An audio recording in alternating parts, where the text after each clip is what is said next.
Eu quero, no entanto, apesar de estarmos no campo dos pastores, não falar sobre os pastores.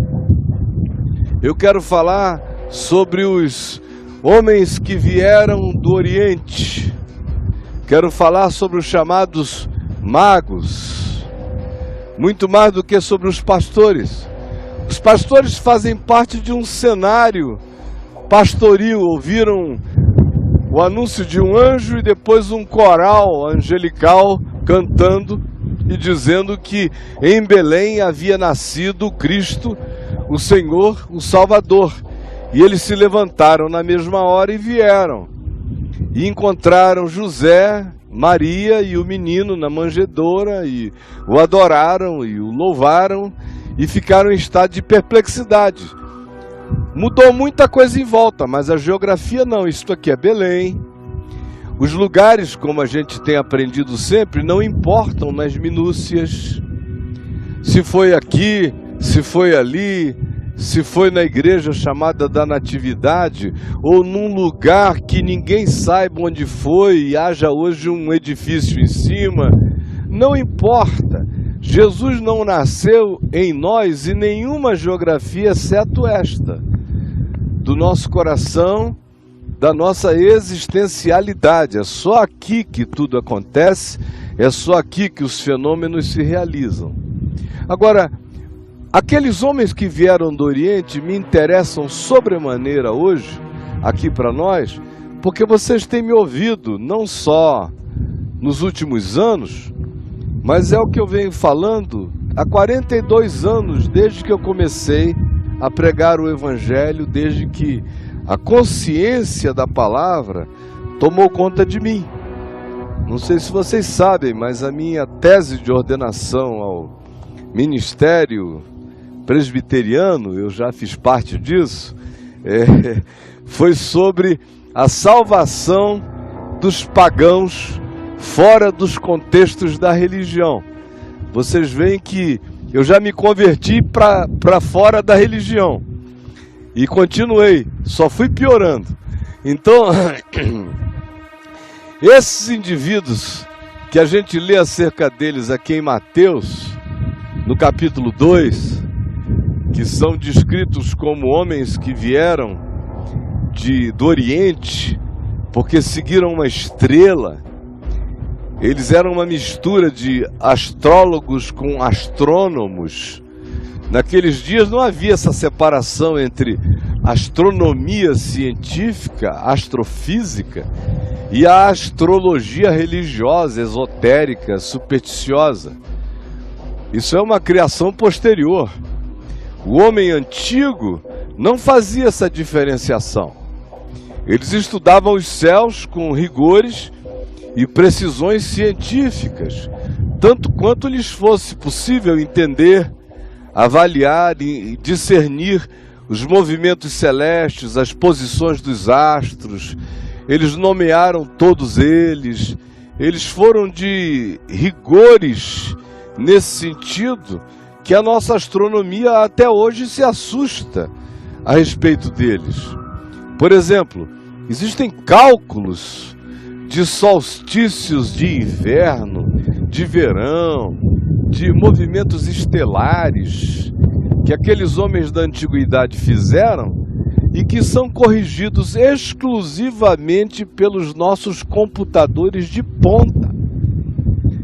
Não é por cálculozinho que eles corrigem, não. É pela precisão de computadores atômicos que eles veem quais são as diferenças e as correções. Tão precisos eles eram no estudo. Isso não é estudo de astrólogo, é estudo de astrônomo. Mas para eles, astronomia e astrologia eram coisas que se misturavam, porque eles não tinham nenhum outro modo de compreensão do universo e deles mesmos no universo, a não ser em relação àquilo que lhes era superior, que designava tempos, estações, designava eras, e eles não tinham, graças a Deus, televisão, nem Facebook, nem rede social, nem energia elétrica, nem essas distrações urbanas que fazem com que a maioria de nós veja a lua de vez em quando na vida. A maioria aqui não sabe quando a lua está minguante, crescente, não sabe nada disso, sabe no máximo quando está cheia. E olhe lá, e quando vê, e dependendo da cidade aonde more, não vê. Tem que ir para um hotel fazenda, para uma praia distante, aonde as luzes da cidade não cheguem tanto para você ter um vislumbre. Eles, no entanto, não faziam outra coisa. De dia trabalhavam e à noite estudavam os céus, observavam os movimentos e criam de maneira transcendental, como todo ser humano, que alguma coisa nos céus tinha para ser comunicado aos que viviam na terra. Era uma intuição básica que todos os povos do mundo tiveram.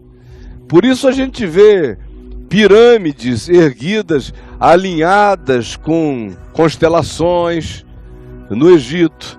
A mesma coisa você vê em Stonehenge, a mesma coisa você vê em Machu Picchu, a mesma coisa você vê em Nazca, as mesmas coisas você encontra aonde quer que povos antigos tenham sido preservados, você encontra praticamente a mesma precisão, os mesmos cálculos, quase como se eles tivessem uma rede social de comunicação. Na realidade eles tinham o inconsciente coletivo, porque hoje a gente sabe que a humanidade não consegue se atrasar demais e nem se adiantar demais em relação a outros grupos humanos por causa de uma determinada forma de comunicação inconsciente que existe entre nós. Para dar um exemplo que não vem da humanidade, que vem de chimpanzés. Há algumas décadas atrás, os cientistas japoneses fizeram o seguinte experimento. Eles distribuíram por ilhas do Japão grupos diferentes de macacos e colocaram em cada um desses lugares ambiências e cenários semelhantes, aonde havia pedra, havia areia, havia um riacho, havia coisas mais ou menos iguais, para que eles tivessem equivalência de recursos e de espaço. E enterraram algumas batatas extremamente grossas, com cascas muito grossas, difíceis de serem quebradas. E deixaram os animais separados nessas ilhas, tentando dar solução para a sua sobrevivência. O fantástico é que quando o primeiro animal encontrou a primeira batata, a primeira raiz enterrada, outros animais nas outras ilhas também encontraram simultaneamente. Quando o primeiro ficou tentando abri-la com pedra, sem conseguir porque a casca era grossa, e aí ele raciocinou que se ele levasse para a água, poderia amolecer. Ele levou e botou na água e ficou esperando. E passava e foi vendo que a água ia amolecendo. Os cientistas que estavam monitorando tudo verificaram que alguns minutos depois das outras ilhas, os mesmos animais fizeram a mesma coisa. E quando o que já estava mais adiantado conseguiu, por causa do amolecimento das batatas com cascas grossas, postas na água, retirá-las, iniciar a comê-las, os demais, quase que simultaneamente, alcançaram a mesma coisa. Ora, nós estamos falando, teoricamente, de uma forma de existência inferior do ponto de vista cerebral, do ponto de vista intuitivo, do ponto de vista funcional, em relação a nós. E você encontra essa conectividade intuitiva, instintiva entre eles. Imagina entre nós, humanos. Hoje acontece a mesma coisa também. Eu, por exemplo, sou filho de uma geração aonde quando os Beatles tocaram a primeira vez em Liverpool, eu só fui ficar sabendo 3 anos depois. Não era como hoje, que se tocassem, explodiria numa rede social logo em seguida. Mas apesar disso, a minha alma e a da minha geração já começou a sentir a mesma necessidade. Quando chegou aquela informação, já nos encontrou semeados. Porque isso está tudo conectado. Muito mais do que a gente imagina.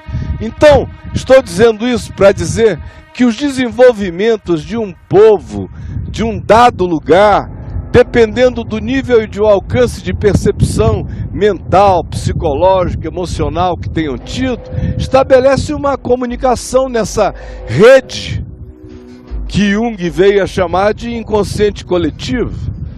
Está conectado. E não é uma descoberta de Jung. A gente viu lá no Vale de Arod, na fonte de Arod, o significado disso, como permeia tudo, como pervade tudo. O fato é que esses homens estavam provavelmente na Pérsia e eram estudiosos dos fenômenos celestes. Talvez fossem discípulos de Zoroastro. E eles tinham uma intuição, que é uma intuição universal também. Não sei se vocês sabem, mas antropologicamente falando, todos os povos do planeta têm o mesmo tipo de esperança salvadora. Quando você vê às vezes na internet algum idiota mal informado chegando e dizendo assim: olha só, de onde é que os cristãos tiraram a história de Jesus? Já viram isso? Um bando de idiotinhos que não sabem de nada, são uns burros, que não conhecem história nenhuma, nem antropologia, nem psicologia, nem nada disso. Aí eles dizem, porque os egípcios também tinham aqui uma esperança semelhante, desenvolveram um mito parecido, aonde a história mítica é extremamente idêntica. Aí você vê a mesma coisa acontecendo na China, a mesma coisa acontecendo na Índia, a mesma coisa acontecendo em tribos indígenas, que carregam a mesma esperança arquetípica, conectada com diferenças simbólicas, isso espalhado pela terra. Isso é o espírito, é como esse vento aqui, ó, que sopra onde quer.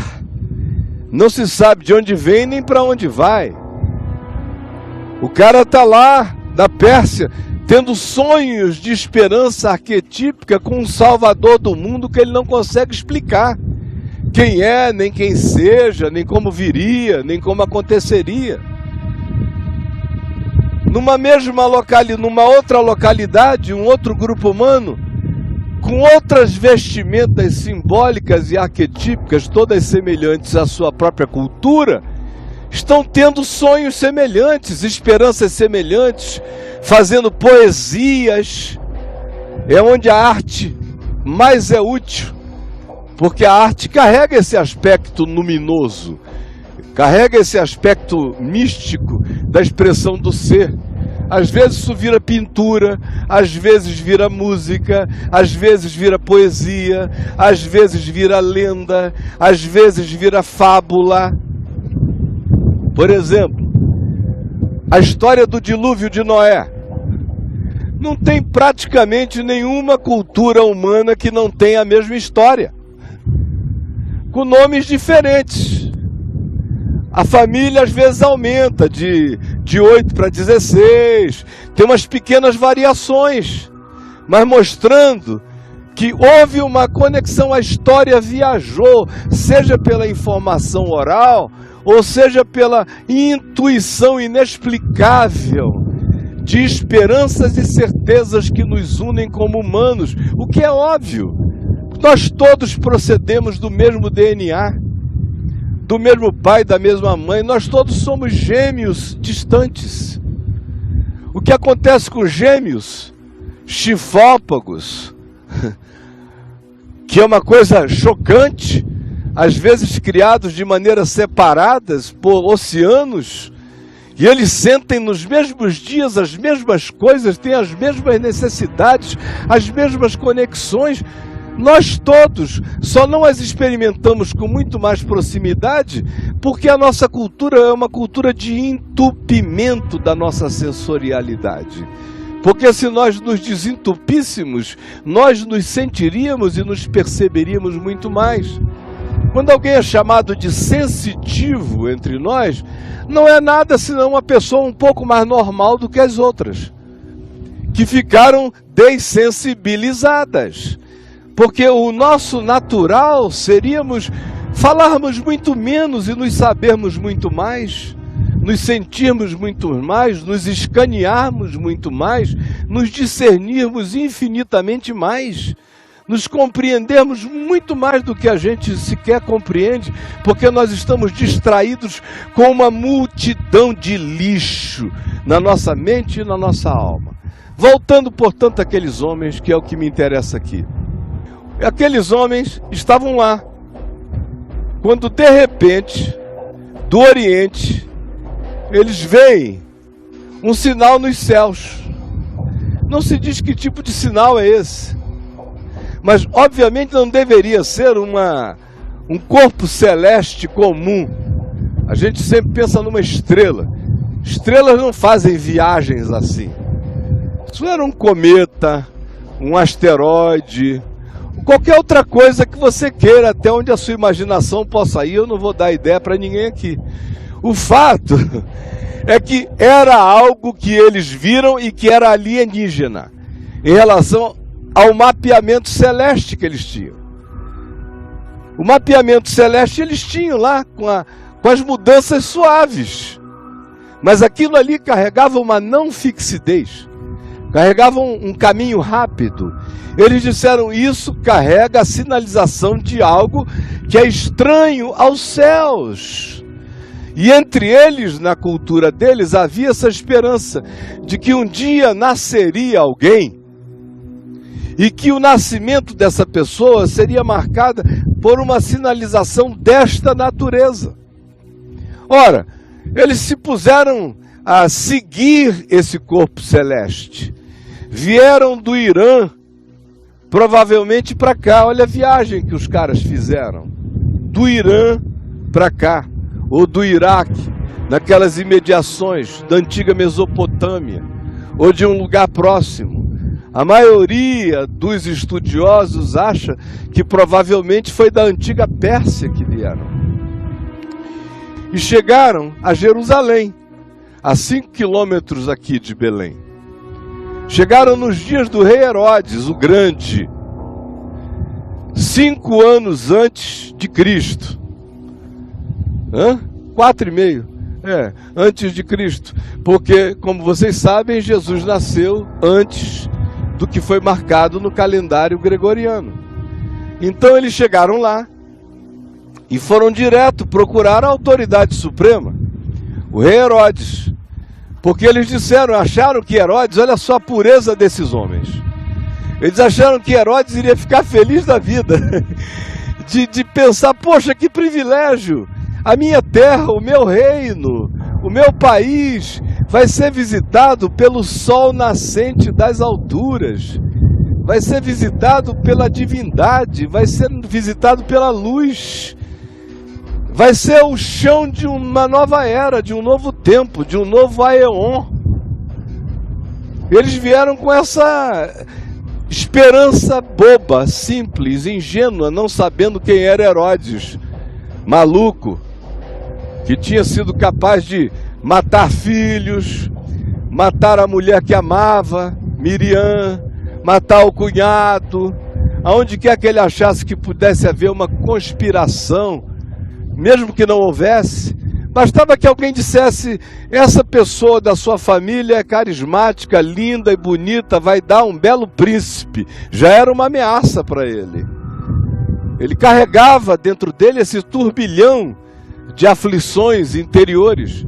Era um gênio, uma capacidade arquitetônica extraordinária, com uma cultura de natureza polimorfa impressionante, uma nacionalidade dupla, porque ele tanto era judeu de nascimento por parte de mãe, quanto idumeu, o que dava para ele benefícios e prejuízos. O fato de ele ter uma nacionalidade, ter um berço, um DNA judaico, fazia com que os romanos, por exemplo, pensassem nele como alguém que poderia dialogar com esse povo. Por outro lado, o fato dele ser de ascendência idumeia dava aos romanos a certeza de que ele nunca seria um fanático religioso judaico, associado radicalmente ao templo para querer expulsar os romanos e fazer uma sublevação. Então ele era visto com preconceito por parte dos judeus, porque ele era um indivíduo com pedigree diminuído, não era puro, era gentílico, metade dele, mas essa gentilidade dele era politicamente interessante nos relacionamentos com Roma. Então, e ele foi hábil, apesar de louco, hábil o suficiente para manter os romanos sempre bastante entretidos com ele. Vocês veem, vocês visitaram a Cesareia Marítima. Aquilo era para honra e glória dele, mas ele botava em nome de César. Então César ficava absolutamente orgulhoso, e quem usufruía era ele. O Heródium, aqui perto, que era uma fortaleza, era um palácio, era um monumento. Ele fez também para celebrar a vitória dele sobre os persas, mas acabou se transformando numa coisa que era para o seu próprio conforto, mas ele abrigava todos os estrangeiros que viessem de Roma ou de qualquer lugar, ficavam ultra bem abrigados nesses palácios maravilhosos que o homem construía, os aquedutos perfeitos que aqui ele fez. Ou seja, ele era um homem loucamente extraordinário, um paranoico, assassino, destrambelhado. E é para esse indivíduo que os homens que vieram do Oriente vão.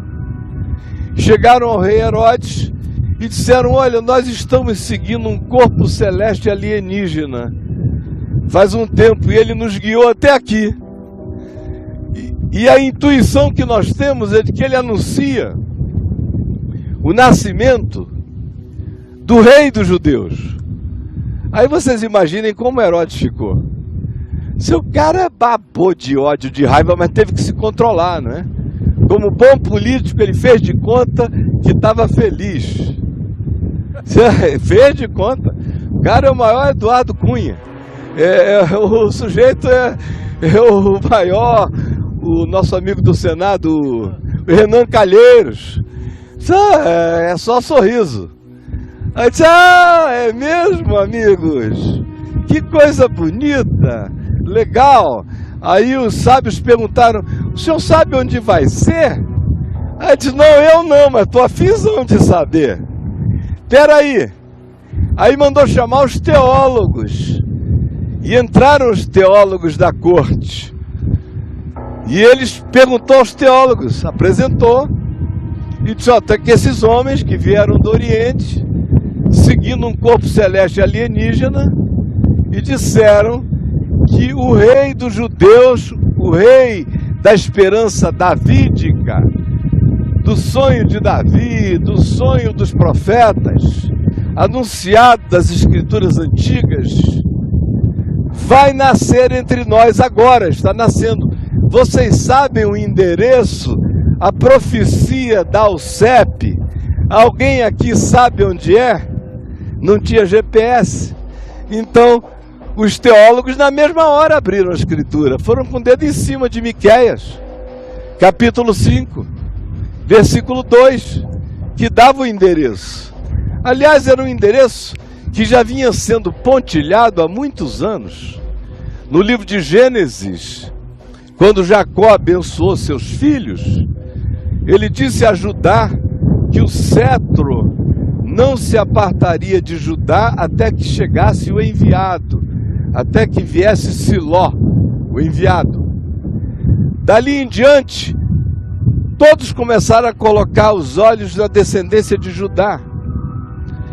Quando surgiu o rei Davi, foi o rei Davi que definitivamente fez a tribo de Judá se transformar o berço dessa esperança de realeza messiânica a um dia se incorporar.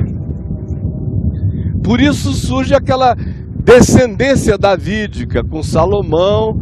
O reino se dividiu em duas partes, norte e sul, mas o que tangeu a Judéia, com a capital em Jerusalém, com a maioria das profecias, todas elas, dando uma unção especial a Sião e a Jerusalém como lugar de onde procederiam todas essas coisas, dali em diante os olhos se firmaram na direção de Judá, de Jerusalém, da tribo de Judá. Aí os sábios judeus, os teólogos, abriram em Miqueias capítulo 5 e leram, está aqui. Já é um traço que vem de longe, mas aqui está explicitado o local, que diz: e tu, Belém Efrata, não serás de modo, embora sejas pequena, não serás de modo algum a menor de todas as cidades de Judá, porque de ti me sairá o Cristo, o ungido. E olha só o que se diz sobre esse Cristo e esse ungido, o qual é desde a antiguidade. Vocês lembram que eu estou falando de Cristo antes de Jesus o tempo todo para vocês? O anjo do Senhor, Jerusalém, Jerusalém, quantas vezes quis eu. Tudo isso tem que ser juntado à medida em que a gente vai andando para fazer sentido. Cujas origens são desde os dias da antiguidade, são desde os tempos eternos. Afirma-se aqui de maneira explícita esse Messias como o Cordeiro imolado antes da fundação do mundo, desde dias antigos, desde os tempos da eternidade. E se diz que ele nasceria em Belém, da Judéia. Aí, o Herodes ouviu isso e falou aos sábios: olha, faz o seguinte, podem ir lá, vocês, adorem-no, descubram onde é a casa, podem adorá-lo e depois voltem aqui e me avisem, porque eu estou querendo ir lá adorar também. Eu não posso perder essa oportunidade de adorar com a espada na mão, assim, vá, tipo Ísis, cortando o pescoço. Agora o interessante é o seguinte, prestem atenção no que eu quero lhes dizer sobre essa ordem de Melquisedeque. Nós temos aqui dois grupos humanos. Nós temos o grupo dos teólogos, que conheciam a Escritura do Velho Testamento, que tinham o rolo do livro do profeta Miqueias na mão, que sabiam de cor todas as coisas. Eles não tiveram que chamar uma conferência para descobrirem aonde potencialmente nasceria o Messias.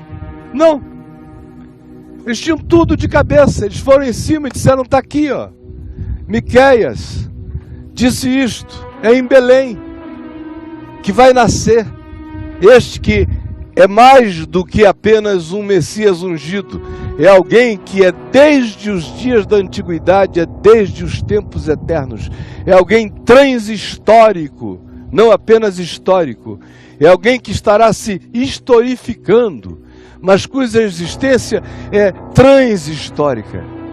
Ela transcende o que a gente chama de história da civilização. É uma presença anterior a toda designação. Esses caras sabiam isso. Tinham esse entendimento. Tinham esta informação. Tinham o livro. Tinham a objetividade da designação. Mas ninguém se levantou para vir adorar.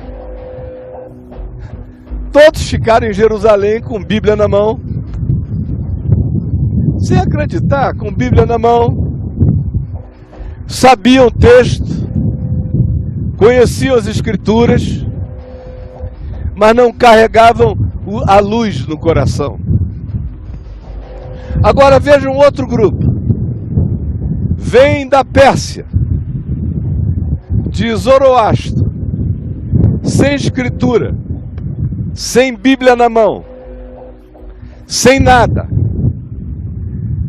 seguindo um movimento alienígena nos céus, que não tinha um texto escrito, não tinha nenhum código a ser decifrado, era um coração seguindo uma intuição.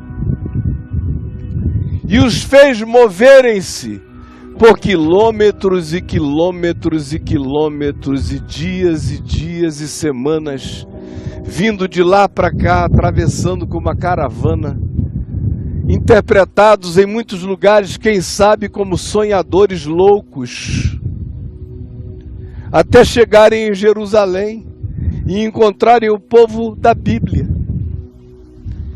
que conheciam teologia, que tinham uma estrutura messiânica bem definida, que podiam citar os profetas, que tinham tudo que a gente tem.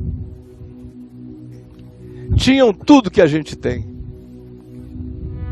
Mas não tinha coragem de se levantar em fé e andar 5 quilômetros. E com o coração quebrantado, procurar num lugar humilde o chão da graça que ali fora plantada. Enquanto gente sem nenhuma informação formal, gente que não era da descendência de Abraão, nem de Isaac, nem de Jacó, nem de Ismael, nem de ninguém, que não fazia parte de nenhuma genealogia com algum tracing back para tal informação, tiveram a coragem de seguir a voz do coração. É por isso que Jesus diz, e agora vocês vão cada vez entender mais fortemente isto, e nunca mais esquecerão isso nas vidas de vocês enquanto viverem. Jesus diz, em verdade eu vos digo, falando aos judeus, ao povo do livro, ao povo das profecias, ao povo da exegese, da hermenêutica, das interpretações, das informações, dos estudos da Torá. Se em verdade eu vos digo, que publicanos e meretrizes vos precedem no reino dos céus. Tanto quanto disse aos chamados filhos do reino, que assim se intitulavam, superiores aos demais homens da terra, porque eram da descendência do pai da fé, Abraão, porque a eles tinha sido confiado o testamento da lei, ou porque tinham sido visitados por profetas, aos quais todos eles próprios mataram. Mas depois de os matarem, erguiam monumentos a eles e se jactavam de que um dia tinham sido visitados por homens inspirados por Deus, que só se tornavam inspirados depois de mortos, porque enquanto vivos eram ameaçadores, e a maioria deles foi morto ou maltratado ou martirizados. Jesus disse a esses que se intitulavam os filhos do reino, em verdade eu vos digo, que naquele dia, e esse é um dia que chegará para todos, quando todo olho verá, tanto quanto é um dia que chega subjetivamente todo dia. Haverá aquele dia, quando ele se manifestará, e como eu disse ontem no Monte Scopus, citando a profecia de Zacarias 11, 12, eles verão aquele a quem traspassaram, e chorarão por ele como quem chora pelo unigênito, e prantearão por ele como quem prateia pelo primogênito. Haverá esse dia histórico objetivo, e todo olho verá. Jesus descreveu esse dia dizendo que será a manifestação do Filho do Homem na sua glória, e todo homem o verá. Mas antes que esse dia de todos e para todos chegue, está chegando individualmente a cada instante para milhões de seres humanos. O que nós temos aqui diante de nós é esse choque. Quando Jesus disse: em verdade eu vos digo, que muitos virão do norte, virão do sul, virão do oriente, virão do ocidente, e tomarão lugar à mesa com Abraão, com Isaac e com Jacó, que não tinham livro. Jacó não tinha, Abraão não tinha Bíblia. Nem sonhou que um dia haveria uma Bíblia. Nem Isaac, nem Jacó.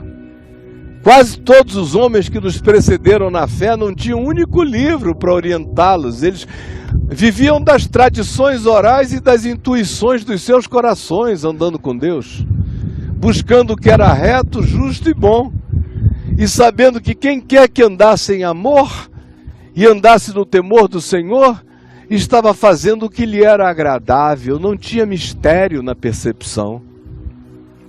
Jesus disse: vem gente de todos esses lugares, gente boa de Deus, tomará lugar à mesa com Abraão, Isaac e Jacó, enquanto vocês, povo do livro, das páginas que voam, levadas pelo vento, se não estiverem guardadas no coração. Vocês notaram que eu fiz essa viagem inteira com vocês e não abri a Bíblia nenhuma vez? E não parei de citá-la um só instante? Por quê? Porque podem roubar todas as Bíblias do mundo, a palavra está escrita dentro de mim, até morto eu a declaro. Não há ninguém que a arranque. Se eu tiver Alzheimer um dia, pode ter certeza, eu posso até não saber o nome da minha mulher, mas eu vou saber dizer todos os salmos e falar tudo sobre Jesus sem erro. Porque não tem a ver com o meu cérebro, tem a ver com o meu espírito que não sofre de Alzheimer. Em verdade eu vos digo que virão de todos esses lugares, enquanto vós, o povo do livro, o povo das páginas, o povo da letra, os donos da informação, os que decoram Miqueias, os que sabem os endereços, os que acham que tem o CEP de Deus, ficarão batendo na porta e não entrarão, ficarão de fora. São aqueles também que dizem: em teu nome, Senhor. Olha só como a coisa vai ficando cada vez pior. Senhor, Senhor. Jesus, Jesus. Oh, Jesus. Jesus, Jesus. Oh, glória. Aleluia. Senhor, Senhor. Em teu nome expelimos demônios, fizemos grandes cruzadas, levantamos muitos fundos também em teu nome, Senhor. Glória ao teu nome, prosperamos. Em teu nome curamos doentes, operamos milagres. Em teu nome profetizamos. Eis que vos declaro. E a dona Maria, que nem sabe que o cara é um charlatão, safado, mentiroso, mas creu. E Deus teve misericórdia da dona Maria e fez acontecer. E o cara fica pensando que foi por causa dele, não sabe que Deus passou por cima dele para atingir a ela. Foi apesar dele, foi apesar de mim, porque o amor de Deus não é ciumento. Se Deus não fosse agir no mundo por causa de gente mentirosa, Ele não faria nada em lugar nenhum. Mas é porque Ele passa por cima dos representantes mentirosos, dos teólogos que conhecem a informação e não tiram a bunda do chão. É que Ele vai atingindo os corações das pessoas aonde quer que elas estejam. Meus amigos queridos, eu quis hoje especialmente que a gente viesse aqui, porque um dos tons do que eu venho dizendo desde Istambul a vocês tem sido esse. Essa foi uma marca que eu escolhi para ser a ênfase desta nossa viagem. E eu creio que esse é um dos lugares simbólicos, significativos, para nos lembrarem como não basta. É um privilégio conhecer a Escritura. Eu me sinto um privilegiado de não precisar nem abri-la, de tê-la todinha de memória na minha alma, desde menino.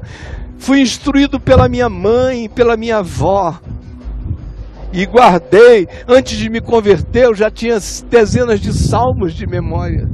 Depois que eu me converti, eu lia, eu acordava às noites, e a minha família me diz que eu recitava Efésios inteiro dormindo. Eu, Paulo, apóstolo de Jesus Cristo, e saía dizendo, porque eu sou sonâmbulo, recitava Efésios, Colossenses, saía dizendo tudo, Filipenses, tudo. À medida em que os anos foram passando, eu sinto que a minha memória vai diminuindo em relação aos detalhes, mas não há absolutamente nada que eu não saiba onde esteja, nem como esteja. Está tudo plantado dentro de mim. Eu acho isso um privilégio maravilhoso, mas não é tudo. Na realidade, se for só isso, não é nada. Porque o que foi que Jesus disse? Só para terminar, aqui em João, no capítulo 7, no verso 14, Jesus disse, aquele que quiser saber se o que eu estou dizendo é verdade, levante-se e obedeça. Aquele que quiser saber se o que eu falo vem do Pai, se essa palavra que eu digo é palavra verdadeira, pratique-a. Porque não dá para saber se o Evangelho é verdadeiro a menos que eu o pratique. Você pode ler. É equivalente a não ler.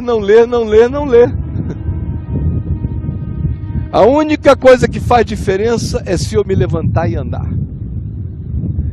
O fantástico sobre esses homens que vieram lá do Oriente é que eles chegaram aqui, eles vieram sendo iluminados por um corpo celeste alienígena e por uma luz e uma intuição interior.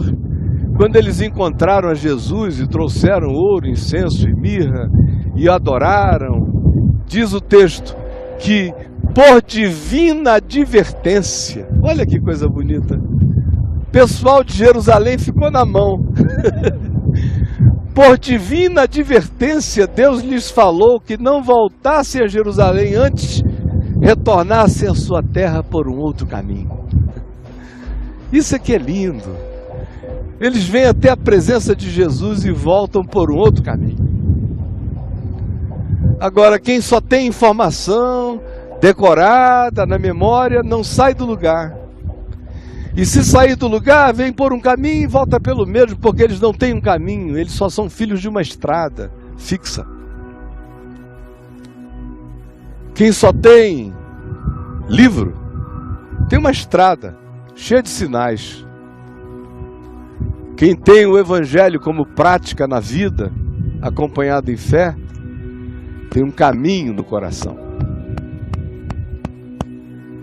E vai estar sempre sendo advertido por Deus para escolher o caminho novo. Encontra o Senhor, a jornada se abre nova para nós. De todo o meu coração, eu espero que o vento não nos tenha atrapalhado. Eu peguei de frente na garganta e me sinto privilegiado de ter tido a voz forte para me fazer ouvir. E se eu perder as páginas que voaram, perdido está. Porque no meu coração elas são inapagáveis. E o que eu espero é que elas fiquem assim, inapagáveis no coração de todos nós.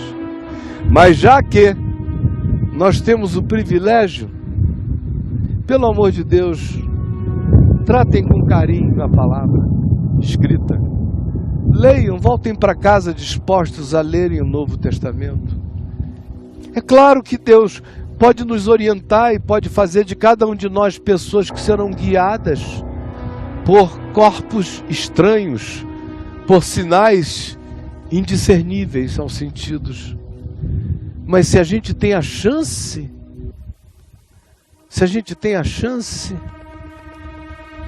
não me ouçam nunca mais no Papo de Graça se a única alternativa que vocês tiverem seja ou eu vou ouvir o Caio 3 horas falando toda manhã, ou eu vou ler a Escritura 3 horas. Por favor, leia o Novo Testamento 3 horas e não me ouçam nunca mais. Porque quem me trouxe até aqui não foi nenhum pregador. Foi a leitura de Mateus, Marcos, Lucas, João, Atos, Paulo, Pedro, Tiago, Judas e o escritor de Hebreus. Se a gente tem essa oportunidade, aproveitemos-la. Agora, não julguemos aqueles que não a tiveram, ou que não a têm ainda. Porque todo aquele que julga o que não teve, se achando superior, porque é dono de um livro que não é internalizado no coração e que não se transforma nunca em compreensão de amor para nós, ao julgar se condena. Corre o risco de ficar do lado de fora da porta batendo e o Senhor dizendo: eu nunca vos conheci. Senhor Jesus, eu quero te pedir aqui neste lugar onde o vento sopra como quer, quero pedir que a Tua palavra penetre a gente. Penetre a gente. Que o Teu Espírito venha sobre nós como um vento impetuoso e enche os nossos seres. E coloque dentro de nós fome, sede, sem fanatismo, mas com aquele amor apaixonado, aquela vontade de conhecer e ser conhecido por Deus e de sermos instrumentos Teus para os nossos filhos, para os nossos netos, para os nossos amigos, para o nosso mundo. Por favor, nós tivemos o privilégio de nascer num ambiente onde temos acesso à informação. Não deixa que esse acesso, em sendo desprezado, nos torne pessoas profundamente culpadas, porque tínhamos tudo para saber, viver e melhorarmos e encontrarmos um caminho novo para as nossas casas e para a nossa terra. Mas ao invés disso, preferimos ficar no mesmo lugar, sem fazermos nenhuma alteração, sem nenhuma mudança de consciência, sem nenhum novo caminho para andar. Vai conosco e enche-nos do Teu Espírito. É o que eu te peço. Em nome de Jesus. Amém.